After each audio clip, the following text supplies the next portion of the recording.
우리가 로마서를 통해서 계속 하나님 말씀을 보는데, 복음의 비밀을, 구원받은 자의 축복의 비밀, 구원받은 자의 삶에 대한 비밀들을 말씀을 통해서 풍성하게 우리가 발견하고 그 축복을 실제로 이렇게 누리셔야 됩니다.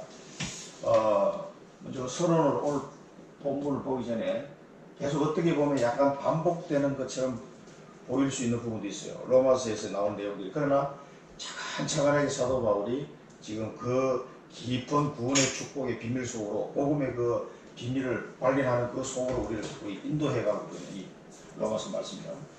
그래서 우리가 신앙생활 할 때 바른 복음을 깨달았다는 것은 엄청나게 큰 축복입니다. 복음을, 성경을 들고도 복음을 제대로 이해하지 못하고 발견하지 못하면은 성경 들고도 고생하는 사람 되게 많습니다. 장로로 수십 년간 헌신해놓고도 그 결말이 아무것도 남는 게 없어요. 그렇게 사는 신앙생활 하는 사람이 되게 많거든, 지금 현재 현실이. 그래서 하나님이 늘 나와 함께하는 이 복음의 비밀, 임마누엘이죠. 우리 교회 이름이 임마누엘이잖아요. 하나님이 우리와 함께 하시는 이 놀라운 복음의 비밀을 늘 풍성하게 누리셔야 돼요. 오늘 이 본문 내용도 그런 내용들이 지금 많이 나옵니다만, 이 복음을 바로 이해할 때 하나님의 말씀을 바로 보게 됩니다. 성경 말씀은 복음의 관점에서 모든 성경을 볼 수 있어야 돼요. 우리가 또 구약 성경도 오늘 한번 찾아봐야 될 말씀이 있는데, 하여튼 이 말씀을 보면서 그 모든 말씀 속에 복음이 베이스로 되어 있다는 사실을 놓치면 안 됩니다. 그리스도의 안경을 쓰고 성경 말씀을 봐야 돼요. 그렇게 못 보면은 다 놓칩니다. 복음을 놓치는 순간 뭐만 보이냐면 율법만 보입니다. 사실 하나님이 주시고자 하는 본질이 그게 아닌데, 그래서 이렇게 돼야 바른 말씀을 이해하게 되고, 이렇게 될 때 바른 언약을 우리가 소유하게 됩니다. 이 바른 언약은 성경의 많은 인물들이 언약을 잡고 승리하는 모습들이 나왔잖아요. 그 내용들을 보면은 그 사람이 한 게 하나도 없어요. 하나님이 하셨다는, 하나님. 그걸 볼 수 있어요. 아, 하나님의 약속은, 아브라함하고 하나님이 약속을 했는데, 보면 서로 약속한 두 사람이 서로 약속을 지켜야 되는데, 사실은 아브라함은 그 하나님과 약속을 지킬 능력이 없어요. 하나님은 그걸 아시더니 하나님이 일방적으로 그 약속을 지키셨단 말이에요. 백세의 아들을 자기 능력으로 어떻게 아들을 낳습니까? 안 되는데 하나님이 주시겠다는 거예요. 하나님이 역사하시지 않으면 될 수 없는 일들이 있습니다. 그래서 바른 언약을 다 끄적여야 됩니다. 그래서 바른 복음에 이게 이해가 안 되면 그다음부터 아무것도 안 되는 거예요. 그래서 우리가 이 복음을 계속해서 풍성하게 로마서 말씀 통해서 복음은 이런 거고 구원은 이런 거구나, 그 속에 들어있는 축복이 이런 삶이구나 하는 것을 확실하게 내 것으로 만들어야 됩니다. 이번 로마서를 통해서 그렇게 되면은 바른 언약을 갖게 되면 이제 바른 인도를 당연히 받게 됩니다. 이 언약 따라 말씀을 받기 때문에 바른 인도를 받게 되고, 바른 인도를 받게 되면 바른 응답을 당연히 받게 되는 거죠. 그래서 이 바른 복음을 깨닫는다는 게 이게 굉장히 중요합니다. 그래서 우리가 로마서를 통해서 꼭 이 복음의 비밀, 구원의 비밀을 내 것으로 만드는 작업을 해야 되고요. 그 다음에 CVDIP에 대해서 지난 수요일날 특강을 하신 어떤 목사님이 다시 한번 또 우리에게 이야기를 해주셨는데, 그거는 본인이 깨달은 CVDIP예요. 그래서 언약은, 근데 우리 교회도 굉장히 참고가 될 것 같아서 제가 가져왔습니다. 언약은 복음에 개인하다. 그래서 지난번에 제가 말씀드렸죠. 그리스도와 하나님 나라 성령 충만, 이 시대에 언약을 주셨는데, 그리스도가 나의 그리스도가 안 되면은 언약을 잡은 사람이라고 말할 수가 없어요. 듣긴 들었는데 내 것이 아니에요. 나의 그리스도가 체험이 돼야 돼요. 나의 하나님 나라가 도대체 어디냐? 아브라함 보고 가나안 땅으로 가라 했을 때 가나안 땅으로 가야지, 엉뚱한 데로 가면 어떻게 되겠습니까? 그게 하나님 왜 가라고 그러지? 그리고 아브라함은 셈족이기 때문에 가나안 땅을 보면 굉장히 저주받은 민족이 사는 땅으로 아브라함은 이해를 하고 있었단 말이에요. 이 노아가 가나안을 저주해버리기 때문에. 그런데 하나님 너덧없이 가나안 땅으로 가라고 그래요. 내가 네게 지시할 땅으로 가라고 그래요. 알고 보니 가나안 땅이야. 그럼 아브라함 입장에서는 굉장히 뭐라 그럴까?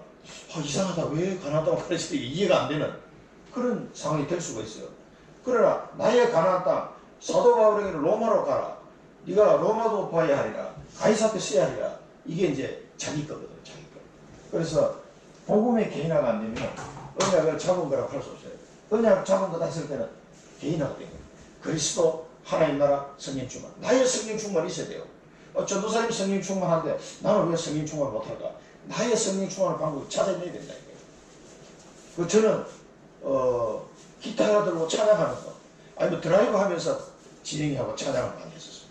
기도하고 그때는 막 소리 질러 외쳐도 아무도 보는 사람이 없기 때문에 마음 놓고 그냥 달리면서 이 찬양 틀어놓고 두 손 들고 저는 두 손 못 들지만 운전하니까 큰 소리로 저 외곽도로로 이래 가면 뭐 이 좋거든. 분위기도 공기도 시원하고 그럼 큰 소리 하나에 기도하고 그랬었어요. 굉장히 어떤 인생의 문제 속에서 힘들고 어려울 때 성령 충만이 필요한데 그게 이제 나만의 방법이에요. 유목사님은 계속 움직이시니까 계속 24시간 그냥 기도하신다고요. 차 타고 가면서도 비행기 안에서도 계속 그게 이제 그분만의 성령 충만 방법이에요. 나만의 성령 충만이 있어야 돼요. 저는 혼자 기타 들고 혼자 찬양할 때 제일 좋아요.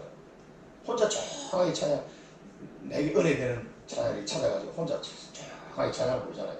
그럼 굉장히 은혜돼요. 이건 내 마음이 굉장히 뭐랄까 정화된 느낌. 그래서 마음이 쩍거리시면 그때 기도 들어갑니다. 그냥 기도가 안 나와. 너무 막 속상하니까 너무 힘드니까 그때는 기타 들고 조용하게 찬양부터 합니다. 그러니까 자기 나름대로 나의 성령 충만이 있어야 돼요. 그래서 언약 잡은 사람은 복음의 개인화가 되어야 된다. 그 다음에 비전을 했을 때는 비전이라고 말할 때는 복음화하는 걸 말한다. 그 목사님 말씀에 일리가 있어요. 복음화하는 가문 복음화, 지역 복음화, 세계 복음화하고 관계되죠. 나의 비전은 복음화하고 관계된 거예요. 그 가문 복음화 해야 되겠다. 이거 자기 나름대로 이제 비전이 있는 거예요. 나는 전주 지역 복음화 해야 되겠다. 지포 선교 해야 되겠다. 사랑부 복음화 해야 되겠다. 이런 어떤 그게 나의 비전이 되는 겁니다. 복음화하는 거. 그 다음에 꿈이라고 말하는 드림. 꿈이라고 말하는 것은 뭐냐? 제자화네, 제자화. 하나님이 주신 꿈을 가진 사람은요, 그리스도의 제자입니다. 제자가 안 되면 그 꿈을 줘도 내 꿈이 안 돼요. 하나님이 엄청난 꿈을 요셉에게 주셨습니다. 17살 나이에. 그 꿈을 꿨어요. 그래서 요셉은 자기 걸로 딱 붙잡은 겁니다. 그게 제자화된 거예요. 그러니까 이 제자화된 사람은 그 꿈을 가지고 꿈을 소유한 사람을 보면 됩니다. 내가 하나님이 주신 꿈을 내가 소유했다. 그러면 그 사람은 그리스도의 제자로 보시면 됩니다. 자기의 영적 상태를 체크하실 때 제자화된 거예요. 이 진짜 꿈을 가졌다는 것은 이 제자화된 겁니다. 그 하나님이 내게 주신 꿈이 아직 없는 사람은 성도이긴 하지만 제자까지 안 간 것이에요. 그러니까 나의 꿈, 하나님이 주신 나의 꿈이 있어요. 이 제자화된 겁니다. 확실한 게 있었어요. 요즘. 그러니까 노예로 가도 감옥으로 가도 괜찮은 거예요. 다윗이 그 꿈을 가지고 13년 동안 쫓겨다녔지만 상관없었어요. 왜? 하나님이 주신 꿈이기 때문에 반드시 성취될 꿈이기 때문에. 그리고 이미지하고 그림을 이 꿈을 계속 그림을 그려나가는 이게 뭐냐면 이건 구체화예요. 구체화. 하나씩 그 꿈을 가지고 기도하고 있으면 이게 계속 구체화가 돼요. 되게 돼 있어요. 저도 20년 동안 이 꿈을 계속 우리가 세상에서 뭐 드림 빌딩을 이렇게 이야기 많이 하는데 이 꿈을 가지고 계속 기도하고서는 하나님이 그 그림을 하나님 구체화시켜 나가십니다. 네, 저도 해보니까 20년 동안 굉장히 점점 구체화 되더라고요. 그 다음에 실천사항은 프랙티스죠. 실천은 뭡니까? 현장화다. 실천. 그래서 이 구체화된 나의 꿈이 현장에서 드디어 성취되기 시작합니다. 이 실천, 현장화다. 그래서 이 나름대로 CVDIP를 뭐 그분 나름대로 이해한 내용인데 저도 이거를 보니까 우리가 좀 참고를 해야 될 것 같아서 말씀드립니다. 이것이 오늘 이 본문하고도 이 내용들이 관련이 있습니다. 본문을 봅시다. 의인의 삶. 의인의 삶이다. 칭의를 받았다는 것. 그리스도를 믿음으로 말미암아 의롭다함을 받은 자. 칭의. 의롭다함을 받은 자는 하나님이 우리를 너는 의인이야 라고 인정해 주는 거죠. 의인의 삶을 받은 자. 우리가 지난 주간에 로마서 4장에서 복 있는 자다. 죄인임에도 불구하고 그 죄를 주께서 인정하지 않는 자는 복 있는 자다. 이 다윗이 한 말이잖아요. 그 죄가 가려짐을 받는 사람은 복 있는 자다. 내 행위로 이 죄 문제 해결할 수가 없어. 근데 하나님은 그것을 사해 주신 자. 불의한 자임에도 불구하고 그 사함을 받은 자는 복 있는 자다. 그러고 또 그런 사람은 세상의 상속자다. 모든 사람의 믿음의 조상이다. 그렇게까지 말씀하셨어요. 그러니까 여기 5장에 보면 그러므로 그렇게 된 근거 어디 있다고 그랬습니까? 4장 끝에 보면 예수 곧 예수 우리 주를 죽은 자 가운데 살리신 이를 믿는 자니라. 예수는 우리가 범죄한 것 때문에 내줌이 되고 또한 우리를 의롭다 하시기 위하여 살아나셨느니라. 그러므로 해서 5장에 넘어옵니다. 그래서 예수 그리스도가 십자가에 죽으시고 부활하심으로 말미암아 내 죄가 사해지고 나를 의롭다함을 받게 되는 축복 속으로 내가 들어온 거라는 얘기죠. 그러므로 그리스도로 말미암아 그리스도로 말미암아 하나님과 화평을 누리자. 그래서 이 의인이라고 칭함을 받은 사람은 늘 화평해야 되기 정상입니다. 이 화평을 누리자. 그래서 이 보통 신앙을 오래 했는 중직자가 그런 질문을 저한테 한 적이 있어요. 장로님, 그때 한 질문 하시는 거예요. 자기는 분명히 예수 믿고 이제 권사까지 됐는데 자기 가정에 이 계속 문제가 온다 이거야. 이거 뭐 내가 이 저주와 재앙에서 해방된 걸로 배웠는데 자기 실제 삶은 그렇지 않다는 거지. 이거 어떻게 해석을 해야 되냐고 나한테 와서 하소연을 하시더라고. 그래서 그때 말씀을 드렸어요. 오늘 이 내용이 그 내용입니다. 화평을 누리자. 그러면은 우리가 하나님의 자녀로 의롭다함을 받은 자는 저주와 재앙이 있어요, 없어요? 저주와 재앙이 없어요. 하나님의 진노 아래 있는 자에서 완전히 해방되는 거예요. 하나님의 심판 아래 있는 자는, 율법 아래 있는 자는 심판 아래 있는 자다 그랬는데 우리는 거기서 빠져나와 버렸단 말이에요. 그러니까 진노 아래 있지 않고 심판 아래 있지 않으니까 그 다가오는 문제가 저주와 재앙으로 권사님한테 다가오는 게 아닙니다. 그게 자꾸 헷갈리는 거예요. 화평을 누리자. 그러면 그 문제가 없는 게 아니라 예수 믿고 나서 문제가 더 많은 것 같아. 그거 이상하다. 이거 어떻게 해석하느냐. 그걸 지금 이야기하는 거예요. 그러니까 모든 진노와 저주와 재앙은 상관없어요. 이제 끝났습니다. 그런데 내게 다가오는 문제는 그럼 어떻게 된 거냐. 그것은 하나님이 계획이 있는 문제예요. 그러니까 정확한 답이 있는 문제입니다. 그러니까 그거는 문제가 안 되는 거죠. 문제는 맞는데 문제가 안 돼요. 이게. 왜? 답이 있으니까. 아무리 수학 문제, 어려운 문제가 나와도 내가 답을 알고 있으면 쫙 푸는데 재밌습니다. 답을 모르는 사람은 이제 머리가 아픈 거지. 이거 도대체 어떻게 된 거냐. 답을 아는 사람은 뭐 너무 재밌는 거예요. 문제가 재밌는 거예요. 시험이 재밌고 답을 아니까. 그러니까 우리는 답을 갖고 있잖아요. 그리스도. 그리스도로 말미암아 화평을 누리는 삶을 계속 살아가야 됩니다. 그건 이제 누리는 연습을 하셔야 돼요. 저주와 재앙으로 오는 게 아니라니까. 근데 중직자 돼가지고 그걸 이해를 못하고 있다. 하나님 나를 어렵다 하신 이 축복이 도대체 얼마나 어마어마한 건지를 모르는 거죠. 그럼 내가 그러면은 그런 문제도 이렇게 오늘 그 내용들이 뒤에 또 나옵니다. 그래서 우리는 어떻게 해요? 불안해하거나 두려워할 필요가 있다 없다? 없다. 끝났다는 거예요. 그러니까 이거 설명하신 목사님이 그 얘기하죠. 자기한테 전화가 온대. 목사님 나 이래가 어떡하고 저떡하고 진짜 제자들은 전화를 안 한대. 전화를 안 하는데 혹 가는 데 가서 전화 와가지고 전화 상담을 막 한다고 하잖아요. 목사님 굉장히 조용하신 분인데 끝났다는데 왜 자꾸 안 끝냈어요? 그리스도가 끝냈다는데 왜 당신은 안 끝냈냐고 막 고함을 지르대. 그랬더니 깜짝 놀라가지고 우리 목사님이 조용하신 분인데 갑자기 막 고함을 지르니까 막 당황하시더래. 그래서 자기 너무 답답해가지고 아니 그리스도가 끝냈다는데 왜 자기는 안 끝냈다고 자꾸 얘기를 하냐 이거지. 나한테 얘기할 거 없다. 그리스도께서 끝내셨다는데 당신은 하나님이 의롭다함을 받은 자가 아니냐. 이게 보통 얘기 아니거든.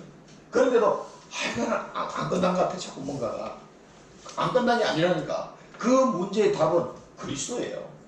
그리스도 안에서 그 문제의 답을 반드시 찾을 수가 있습니다. 근데 나는 그 문제에 대해서 그리스도 답이 아닌 것 같아.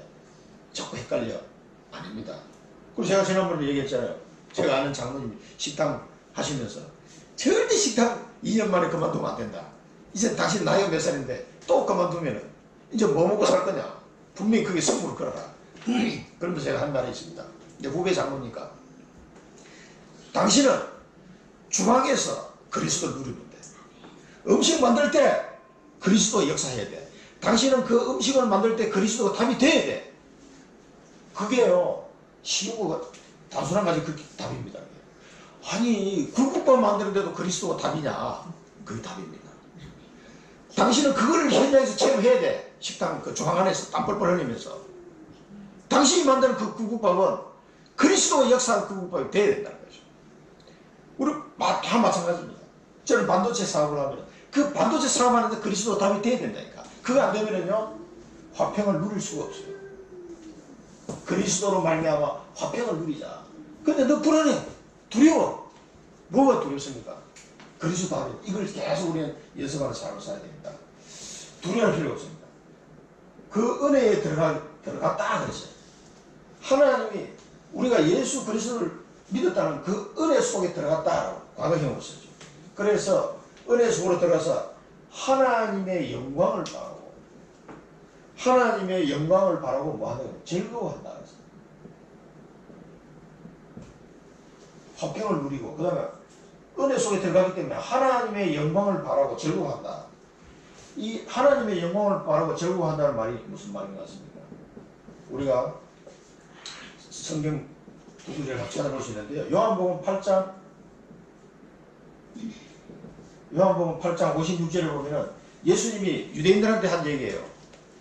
아브라함이 나의 때를 바라고 즐거워하였느냐라 그랬어요. 그게 무슨 말입니까? 그가 보고 기뻐하였노라 이렇게 얘기해요. 그러니까 아니 나이가 50도 않는 양반이 무슨 아브라함을 뭐 어째? 이 유대인들이 이해를 못하는 거예요.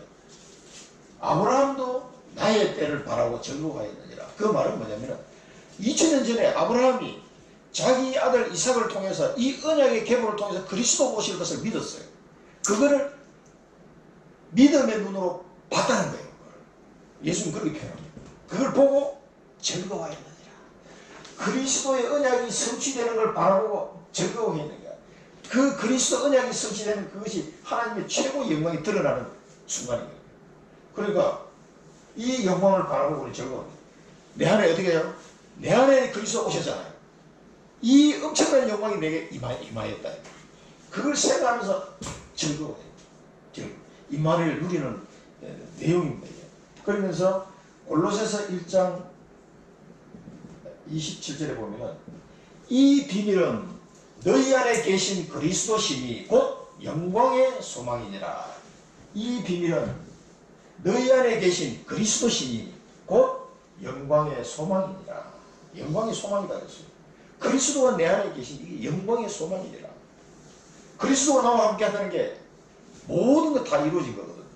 이 엄청난 하나님의 영광을 바라보면 내가 즐거워하는 거예요. 왜? 내가 그 은혜 속에 들어왔기 때문에. 이거 과거형에서 들어왔다.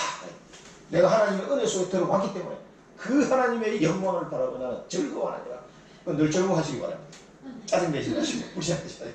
이 엄청난 영광을 받아놓고도 불평하고 불신하고 투덜대고 그러면 참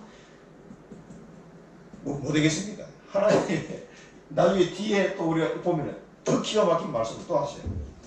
그러면서 뭐라고 그랬습니까? 환난이 와도 이제 한술 더 떠서 환난이 와도 즐거워한다.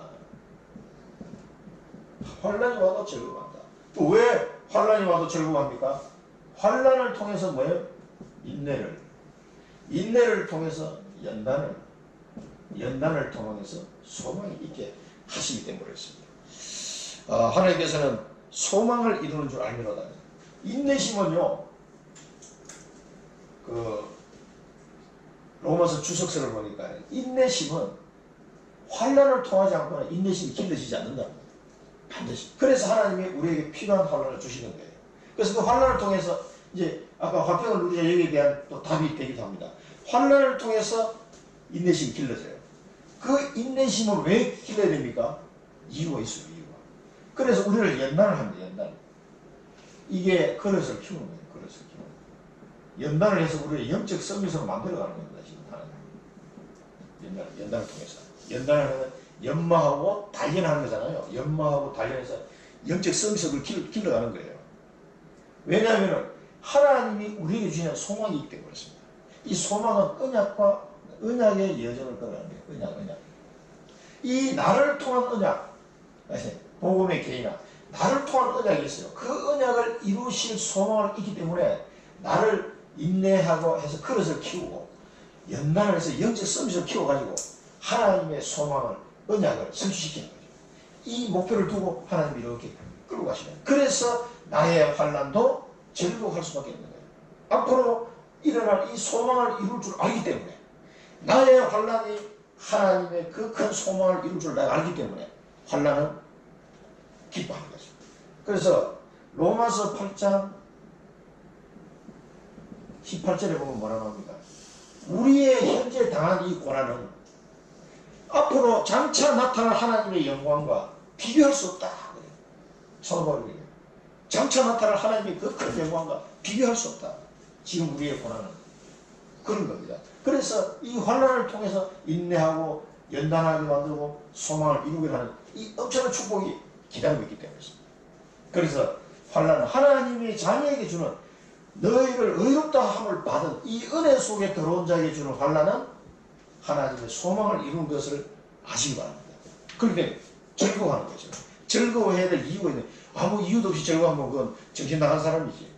이유가 있는 거예요. 이 즐거워하는 거. 꼭 기억하시고, 우리가 붙잡아야 될 언약은 복음을 누리고, 그러니까 이 복음을 누리는 방법을 지금 얘기하는 거예요. 언약의 소망을 가지고, 이게 내 개인적으로 소유해야 됩니다. 언약의 소망을 가지고. 소망이 없는 사람은 제일 희망이 끊어져 버리면 굉장히 힘듭니다. 사람은 누구든지.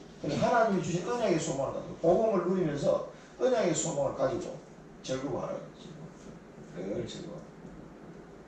이게 오늘 이 말씀을 통해서 우리에게 주시는 언약입니다. 복음을 누리고 언약의 소망을 가지고 즐거워하라. 그러니까 하나님은 항상 기뻐하라 이렇게 말씀하셨잖아요. 그 다음에 하나님의 사랑입니다. 하나님의 사랑이 어떻게 표현하냐면, 이 소망이 부끄럽게 하지 않는다 그랬어요. 이 소망이 우리를 부끄럽게 하지 아니하면, 그러면서 그 이유를 설명했습니다. 우리에게 주신 성령으로 말미암아 하나님의 사랑이 어떻게 돼요? 우리 마음에 부음받아요. 마음에 부음받는다. 성령으로 말미암아 하나님 사랑이 우리 마음에 부음됩니다. 이 성령이, 이 은혜 속에 들어온 자에게는 성령이 들어와 버렸어요. 성령이 우리 마음속에 들어와가지고 내주 인도 충만한 역사입니다. 그게 하나님의 사랑이다.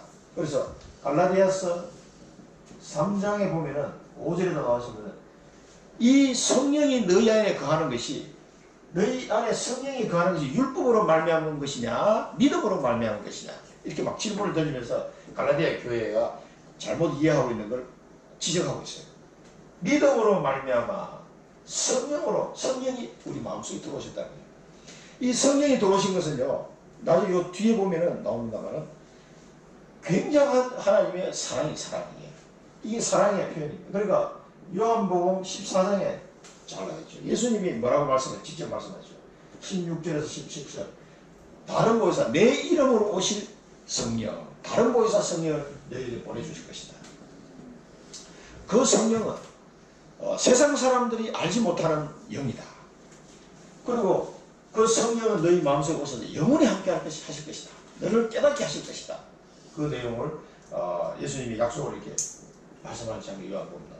그래서 성령이 우리 안에 그 내주하시면서 인도하시고, 우리를 위해서 탄식하며 기도도 하시고, 우리에게 하나님 말씀을 깨닫게도 하시고, 계속 하나님이 함께하는 이 임마누엘이 성취된 상태를 지금 나타내는 거예요. 이게 하나님의 크신 사랑입니다.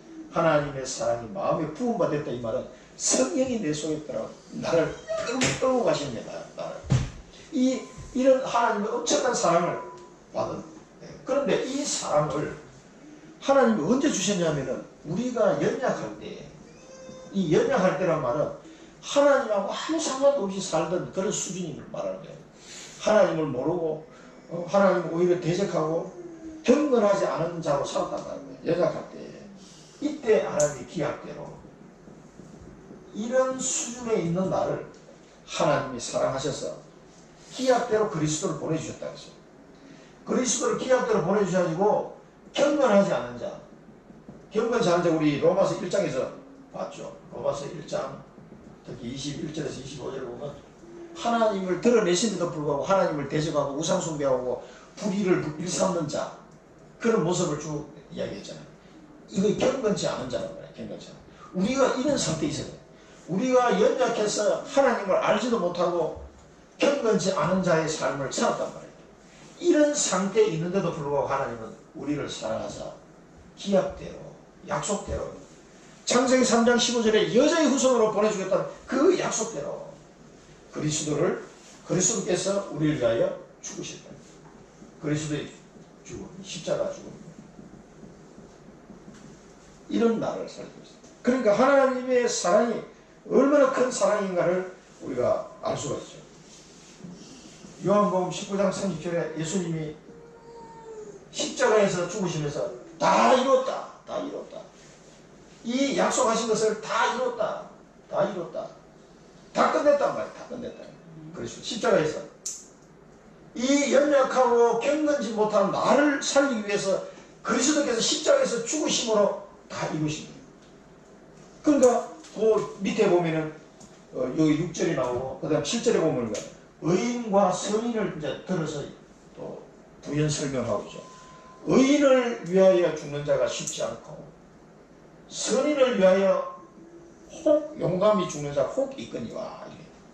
의인과 선인. 근데 여기서 사도 바울은 의인보다도 선인이 더 훌륭한 사람으로 이렇게 이제 해석을 한 거. 이 헬라 단어가 좀 틀리더라고요. 그 선인 이렇게 나오는데 하여튼 이런 사람들을 위해서 죽는 자 혹 있을지는 모르겠지만 그게 질문을 던진 거예요. 이렇게 연약하고 경건치 못한 자를 위해서 죽을 사람이 있겠냐 이거죠. 대신 죽을 자가. 그래서 요 내용은 마태복음 5장 44절 45절을 보면 좀 여기도 선인과 의인이 나옵니다. 그러면서 예수님이 그 제자들 보고 뭐라면 너희는 원수를 사랑하라. 원수를 사랑하라. 너희를 대적하는 자를 위해 기도해라. 우리가 십자가에 걸으면 왜 예수님은 그렇게 하셨거든. 우리를 겪은지 못한 우리를 위해서 대신 죽으셨으니까. 너희는 원수를 사랑하라. 그러면서 하나님이 이 해를 악인과 선인에게 함께 비춰주지 않느냐. 그리고 하나님 또 비를 주실 때 죄인과 의인에게 같이 비를 주시지 않느냐. 그 말씀하시면서 원수를 사랑하라 이렇게까지 말씀하셨어요. 그때 보면 의인과 선인 이 장면에 나옵니다. 그 원수를 사랑하는 사람이 의인이고 선인이 있는 사람입니다. 단과 같은 단위. 그러니까 이 선인을 위하여 혹 용감히 죽는 자가 있거니와. 세 번째 더 엄청난 말씀은 죄인된 우리를 위해 그리스도께서 죽으셨다.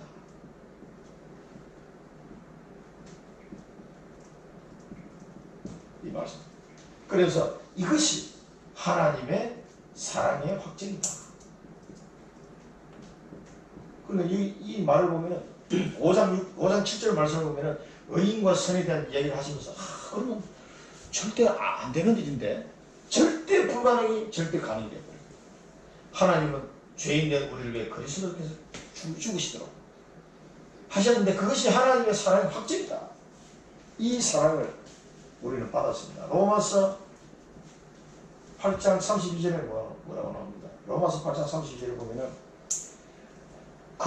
자기 아들을 아끼지 아니하고 우리 모든 사람을 위해서 내어주시니까 그 아들과 함께 모든 것을 우리에게 주시지 않겠느냐.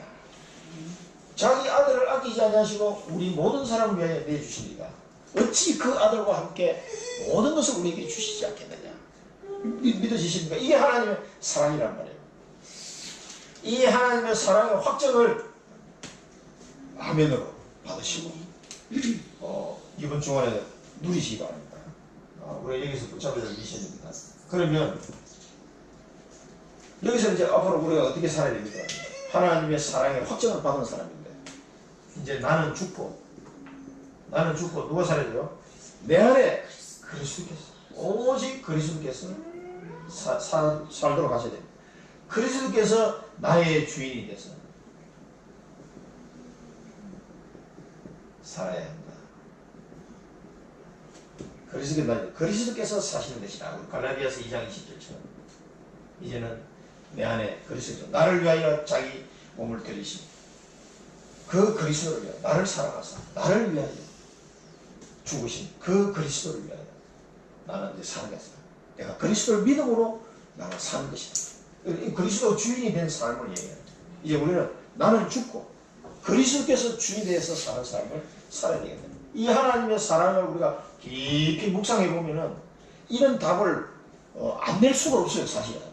이런 답을 안 내는 인간이 이제 뭐라 그래야 돼? 불효자라고 해야 돼, 우리 인간적으로 얘기하면. 하나님은 이렇게 우리를 어떻게 보면 짝사랑해가지고 의인의 신분입니다. 신분이라고 할까요? 어떤 의인의 그 상태를 보는데 여기서 다시 한번 결론적으로 사도 바울은 설명하십니다. 그의 피로, 피가 없이는 피 흘림 없이는 죄사함이 없다고 그러죠. 그의 피로 의롭다함을 받은 거다. 그래서 하나님의 진노에서 구원을 받은 거다. 하나님의 진노 안에 있다는 건 이건 뭐 무시무시한 거예요. 누구도 막을 수가 없기 때문에 하나님의 진노 안에서 구원을 받은 것이다. 그래서 요한복음 5장 24절을 보면 뭐라 합니까? 이 그리스도를 믿는 자, 하나님을 믿는 자는 영생을 얻었고 심판에 이르지 아니한다. 영생을 얻었고 심판에 사망에서 생명을 옮겼느니라. 이 축복을 받은 거예요. 결론적으로 이제 정리를 하는 겁니다. 그리고 원수된 우리를, 아까 이제 강도가 더 세잖아요. 경건치 않은 자, 그 다음에 죄인된 우리를, 이제 원수된 우리를, 하나님과 원수된 삶을 살았던 거입니다. 그래서 원수를 사랑하고 안 했습니다. 우리가 원수 되었을 때 그의 아들을 죽으심으로 우리가 원수된 삶을 그리스도를 통해 가지고 하나님과 화목한 자로 만들 거예요. 하나님과 영원히 우리는 화목한 인생이 된 겁니다. 그래서 그의 살아나심으로 말미암아 부활이죠. 구원을 얻었다. 그래서 데살로니가 전서 1장 10절에 보면은 장래의 노하심에서 건지신 이는 바로 예수시다. 이렇게 표현해요. 데살로니 1장 10절에 보면 장래의 노하심에서 건지신 예수다. 그래서 우리가 원수된 우리를 그리스도가 죽으심으로 말미암아 우리를 화목하게 하셨다는 거죠. 영원히 나중에 예수님이 재림주로 오실 때, 하늘에서 강림하실 때 그 재림주로 오신 예수 그리스도가 그때도 우리와 관계가 있다는 겁니다. 그때도 그 장래의 노하심이라는 말은 심판주로 오실 그리스도를 말씀하십니다. 그때 또 우리를 건지시는 예수 그리스도다. 이렇게 표현합니다. 그러니까 우리는 완전 다 끝나버렸다는 거예요. 모든 이런 불의포함이 다 끝나버립니다. 하나님과 화평을 누리고 화목한 자가 되었다. 진노에서 구원을 받은 자가 이 은혜를 다시 마음속에 새기십니다. 그 다음에 마지막으로 예수 그리스도로 말미암아 예수로 하나님 안에서 예수로 즐거워하느니라. 이제 마지막으로 왜 즐거워해야 되는지 이유를 알잖아요. 이 의롭다 하신 받은 이 축복과 하나님의 이 큰 사랑을 받은 자, 이제는 완전히 진노에서 끝났고 구원받은 자요. 이제는 원수된 자에서 오히려 이제 화목된 자요. 영원히 재림주로 오실, 심판주로 오실 그분이 오실 때에도 우리를 안전하게 구원해 주실 그 예수 그리스도. 그러니까 끝났다. 그래서 예수 그리스도를 말미암아 하나님 안에서 우리는 즐거워하는 것이다. 그 즐거워하지 않으면요 이상한 사람인 거예요, 사실은. 데살로니가 전서 5장 16절을 보면 항상 기뻐하라. 또 항상 기뻐하는 이유가 뭐 여기 있는 거예요. 그리스도로 말미암아 하나님 안에서 내가 즐거워하는 거야. 항상 기뻐하라. 얼굴 보면은 예수 여사 얼굴 보면 저 사람이 별것도 없는데 얼굴이 막 환한 거야. 왜? 세상 사람이 모르는 이 엄청난 축복이 내게 와 있으니까 생각하면서 즐거워. 야, 참 기분 좋다. 늘 기분 좋다. 돈이 안 생겨도 기분이 좋다 이러는 거예요. 이상하게 막 즐거운 거예요. 이게 얼굴이 확 펴져. 뭐 과거 뭐 예수 믿기 우리가 꼭 뭐 예수 믿기 전과 후가 막 돈벼락이 떨어진 것도 아닌데 즐거워. 이 구원의 축복을 아는 사람은요 계속 누리는 겁니다. 그래서 이게 이제 복음의 비밀이에요. 복음의 비밀. 이런 거를 로마서를 통해서 우리가 풍성하게 이거 알고 누려야 됩니다. 그래서 마지막으로 스바냐 한번 찾아보겠습니다. 스바냐 3장 17절 같이 한번 읽어보겠습니다. 하나님이 우리를 얼마나 사랑해. 구약성경이죠. 스바냐 우리가 그 옛날에 성경 암송 시험에 나왔던 거예요. 근데 이거 암송하면서 정말 눈물이 다 나요. 스바냐 3장 10절 구약성경 1309쪽입니다. 1309쪽 같이 한번 꼭 읽어봐야 돼요. 스바냐 3장 17절 말씀 뭐라고 말씀하셨나 봅시다. 1309쪽 구약성경 페이지수로 상기가 빠를 건데 1309쪽인데 꼭 금방에 스바냐 3장 17절 3장 17절 찾으십니까?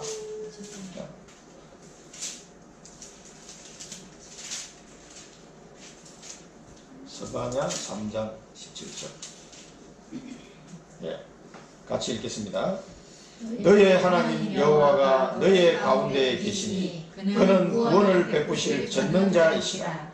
그가 너로 말미암아 기쁨을 이기지 못하시며 너를 잠잠히 사랑하시며 너로 말미암아 즐거이 부르며 기뻐하시리라 하리라. 아멘. 하나님이 나로 말미암아 기쁨을 주체를 못하는 거예요. 기쁨을 이기지 못한다는 거예요. 우리 정은서 성도님을 보면서 하나님이 너무 기뻐가지고 구원받은 나의 하나님 자녀구나. 그러면서 하나님이 기쁨을 주체를 하지 못하는 거예요. 기쁨을 이기지 못한다 그래서. 그러면서 잠잠히 사랑하시며 얼마나 사랑하는지 잠잠히 사랑하시며 그러면서 즐거이 부르며 뭐를 즐거이 너로 말미암아 즐거이 부르며 뭘 불러다는 거예요. 하나님이 노래를 부르셔요. 너무 기뻐가지고 막 우리를 보면서 너무 즐거워가지고 막 노래를 부르시면서 기뻐하시느냐. 우리 막 노래 부르면서 기뻐하시는 거예요. 그 이제 정은서 성도님의 자녀를 보면 그렇지 않습니까? 자녀가 좀 못해도 그 자녀에 대한 사랑은 그런 거거든요. 자녀를 보면은 기쁨이 그러니까 애를 낳아봐야 부모 심정 안다 그러잖아요. 그러니까 그 자녀에 대한 부모의 사랑은 그런 거거든요. 그 하나님의 사랑을 우리 생각해 보면은 나를 보면서 기쁨을 이기지 못한다는 거예요. 기쁨을 주체를 못하는 거예요. 너무 기뻐가지고 그런 사랑을 하나님 우리가 하고 있는 거예요. 근데 이 사랑을 우리가 모른다고 외면한다면 참 그건 진짜 이상한 사람이에요. 그래서 이 하나님 사랑을 아시고요. 그러면은 내 안에 그리스도가 계시기 때문에 하나님이 나를 보고 기뻐하셔 견디지 못하는 이제는 어떻게 됩니까? 또 나를 통해서 그리스도가 전달돼서 그 사람 마음속에 또 성령이 임하고 그리스도가 계신다면 그 사람을 보고 하나님이 기뻐하실 거 아니겠어요? 엄청 기뻐하시겠죠. 그런 나를 보면서 하나님이 또 더 기뻐하는 거예요. 그래서 일주일 전에 이상진 성도님이 예수님을 영접하셨는데 그 지금 보면 이제 말씀을 잘 듣는 분이 이제 새로 홍대성 청년 그 다음에 이제 이상진 성도 이 두 사람이 지금 말씀을 이제 받은 지 얼마 안 되는 말씀을 잘 듣고 따라와요. 어제도 보니까 말씀 아주 잘 들으시더라고요. 그럼 보면 제 마음도 기뻐요. 그런 사람 이렇게 보면은 말씀 잘 들으니까. 하나님은 얼마나 기뻐하시는데 우리 하나님은 주체를 못하시면서 기뻐하시는 거예요. 그 내용을 그 사람을 보면서 그리스도가 그 안에 있구나. 내 마음이 막 기뻐가지고 하나님은 막 노래를 부르면서 기뻐하시거든요. 내가 이런 존재라는 사실을 알게 돼요. 그래서 나를 통해서 이 복음이 전달될 때 하나님은 얼마나 기뻐요. 그 죽은 영혼이 살아날 때 하나님은 너무 기뻐가지고 마음을 주체를 못하시는 그런 분이에요. 그래서 우리가 잡을 비전입니다. 이 구원의 기쁨을 전하는 즐거움을 누리자. 이 구원의 기쁨을 전달하는 즐거움. 이 즐거움을 누리고 하나님을 기쁘시게 하는 삶이 살게 될 겁니다. 이게 우리 비전입니다. 우리 미래는 이 구원의 기쁨을 내가 즐거워하고 또 이 구원의 기쁨을 전달하는 즐거움으로 사는 자. 그래서 하나님을 기쁘시게 하는 삶을 사는 자. 이게 사실 전도자의 삶입니다. 이게. 얼마나 하나님을 기뻐하셨던지 이렇게 기뻐하셨다. 결론입니다. 그래서 이 의인의 삶, 자기의 사랑을, 하나님의 사랑을 확증받은 자, 이 의인의 삶은 어떻게 되냐? 말씀 정리를 해요. 말씀 정리. 항상 말씀 정리하시고, 말씀 정리를 안 하면요 그릇이 커지지 않습니다. 우리가 유목사님 그릇을 키우거나 그릇을 키워야 하잖아요. 그릇을 키우는 방법은요 하나님 말씀을 잘 정리하셔야 돼요. 그래서 묵상하고 정리하고 해야 됩니다. 그 말씀 정리가 안 되는 사람은 이 믿음의 성장이 잘 안 돼요. 말씀 정리. 이 그릇을 키우는 방법입니다. 그 다음에 기도 정리를 하셔야 돼요. 기도 정리. 어제 이상진 성도 내가 기도를 적어가지고 보내줬어요. 카톡으로. 이대로 기도하라고. 그럼 기도 하겠냐 하니까 하겠대. 그래서 내가 그걸 적어줬거든. 그대로 읽으면서 하니까. 우인적 성도한테도 내가 그대로 좀 적어준 적이 있거든. 그런데 처음에 이게 신앙생활에서 기도 제목을 그대로 적어줄 필요도 있어요. 보고 그냥 읽게. 자기가 기도를 못하니까. 이 기도 정리가 안 되면 제가 매주 기도 정리해서 보내드리는데 그걸 참고를 하시고 내 나름대로 기도 정리를 하셔야 돼요. 이렇게 하지 않으면 영성이 자라지 않습니다. 기도 정리를 통해서 나의 영성이 영적 서비스로 자꾸 자라야 돼요. 이 기도 정리를 통해서. 말씀은 속에서 기도 제목을 찾아내고 그걸 기도 정리를 해요. 그럼 그걸 계속 매일 기도, 주간 기도, 월간 기도, 연간 기도 계속 그걸 습관을 들여야 됩니다. 이 기도에 이게 정리하는데 승부를 거셔야 돼요. 이게 실천사항이에요, 실천사항. 그 다음에 전도 정리예요, 전도 정리. 그 유목사님이 전도 기획을 해라, 계획을 짜라, 막 이렇게 말씀하시는데 전도 정리를 해야 하나님이 나와 함께하는 이 전도가 계속 나타나게 됩니다. 전도 정리가 안 되면요, 하나님이 나와 함께하는 걸 분명히 함께하는데 그 함께하는 축복을 굉장히 느끼고 누리려면 전도 정리예요. 그러면 나와 함께하는 증거 있는 삶이 계속 나옵니다. 이거는 이 증거라는 거는 영적인 거, 육신적인 거, 경제적인 거 다 포함된 거거든요. 그래서 잘 보셔야 됩니다. 그래서 말씀 정리, 기도 정리, 전도 정리 꼭 실천상으로 잡고 한 주간 승리하시기 바랍니다. 기도하겠습니다. 살아계신 하나님 아버지 은혜를 감사드립니다. 저희들에게 귀한 말씀을 주셔서 복음의 풍성함을 누리게 하시고 하나님께 의롭다함을 받은 자의 축복이 무엇인지 의인의 삶이 어떤 삶이어야 하는지 하나님 오늘 말씀을 통하여 또 한번 확인하게 됩니다. 하나님 우리를 바라보시며 그 기쁨을 주체하지 못하시는 그 하나님을 날마다 기쁘시게 하는 삶이 될 수 있도록 하나님 이 구원의 축복을 전달하는 자의 삶을 살아갈 수 있도록 저희들을 인도하여 주옵소서. 하나님 말씀 정리, 기도 정리, 전도 정리를 통하여 우리의 그릇이 커지게 하시고 영적 서비스로 자라나갈 수 있도록 축복하시고 인도하여 주옵소서. 예수 그리스도 이름으로 기도드립니다. 아멘.